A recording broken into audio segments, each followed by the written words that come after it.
इंसानों की तीन काइंड्स होती हैं, एक होते हैं विजुअलिस्टिक, एक होती हैं ऑडियोनिक, तीसरे होते हैं काइनेस्थेटिक।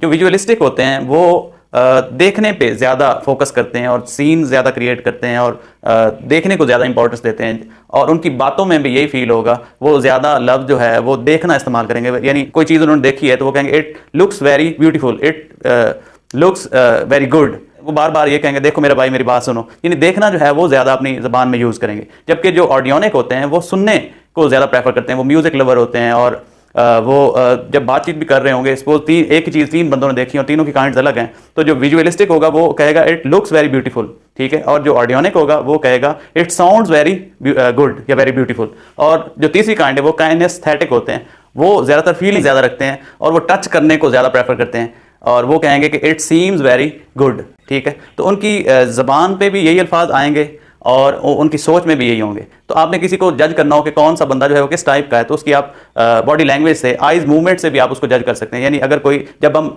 ज़्यादा कुछ सोच रहे होते हैं, विजुअलाइज कर रहे होते हैं, तो हमारी आंखें ऊपर की तरफ होती हैं। जिनकी ज़्यादा आंखें ऊपर होती हैं तो उनको विजुअलिस्टिक बोलते हैं। जब हम कोई चीज़ सुन रहे होते हैं ऐसे करके, तो हमारी आंखें जो है वो कान की साइड पर ज़्यादा जाती हैं। जब जिनकी आंखें कान की साइड पर ज़्यादा जाती हैं अक्सर औकात या दरमियान में रहती हैं, तो वो ऑडियोनिक होते हैं, यानी सुनने को ज़्यादा वो तरजीह देते हैं। वो म्यूज़िक लवर होंगे और वो जब भी कोई बातचीत दूसरों के साथ हो रही होगी, लड़ाई या झगड़ा या कोई भी मामला, तो वो उनके लहजे और आवाज़ की टोन को ज़्यादा उनको याद रहेगा। और जो काइनेस्थेटिक होते हैं उनकी फीलिंग बहुत ज़्यादा, वो फीलिंग वाले बहुत ज़्यादा होते हैं, वो बहुत ज़्यादा सेंसिटिव होते हैं, जो कभी भी भूलते नहीं हैं, और वो टच करने को ज़्यादा प्रेफर करेंगे। जो भी विजुअलिस्टिक होते हैं वो ज़ाहिरी अपीयरेंस को, शक्ल सूरत को, ड्रेसिंग को वो बहुत ज़्यादा तरजीह देते हैं। वो साफ़ सुथरा रहना पसंद करते हैं और साफ़ सुथरा देखना भी पसंद करते हैं। जिसकी लुक अच्छी होगी तो उसको वो ज़्यादा अट्रैक्ट भी करेगा वो शख्स, उनको जो विजुअलिस्टिक होंगे। और जो ऑडियोनिक होंगे या ऑडियो को प्रेफर करेंगे, वो किसी की आवाज़ को पसंद कर सकते हैं, वो ऑडियो को ज़्यादा प्रेफर करेंगे, वो रेडियो को ज़्यादा सुनेंगे। वीडियो देखना या चीज़ों को देखना, सीन क्रिएट करना उनके लिए इतना इंपॉर्टेंस नहीं होगा। सपोज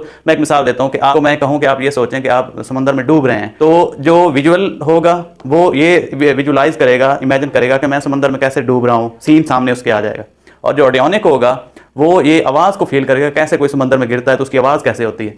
और जो काइनेस्थेटिक होगा वो ये सोचेगा कि वो समंदर के पानी को ठंडा या गर्म जो है वो फील कर रहा होगा। तो अगर आप किसी भी शख्स के बारे में ये जान जाएं कि वो किस टाइप का शख्स है और उसी तरह उसके साथ आप बिहेव करें, वो आप टीचर हो, आपके स्टूडेंट्स बैठे हैं, तो 65% जो हैं वो लोग विजुअलिस्टिक होते हैं, यानी उनको देखना पसंद है। अगर कोई आपके सामने विजुअलिस्टिक बैठा है और आप उसको सुनाई जा रहे हैं तो उस पर असर नहीं होगा, तो वो देखना पसंद करेगा। व्हाइट बोर्ड को यूज़ करेंगे, उसके सामने सीन दिखाएंगे, पोर्ट्रेट करेंगे, पिक्चर बनाएंगे, फिर उसको ज़्यादा क्लियर समझ आएगा। और कोई अगर ऑडियोनिक आपके सामने बैठा है और आप जस्ट उसको पिक्चर ही दिखाई जा रहे हो और बोल नहीं रहे हो, तो वो बोलने को ज़्यादा प्रेफर करेगा। और जो काइनेस्थेटिक होगा वो ग्रुप वर्क में ज़्यादा काम करना पसंद करेगा, वो टच करके, फील करके, फिर उसको ज़्यादा समझ आएगी। तो हम सब के साथ उनके लेवल पे आके अगर उनको समझाएंगे और उनको समझ के उनके साथ बिहेव करेंगे उसी तरीके से, तो हम बहुत कामयाब इंसान बन सकते हैं।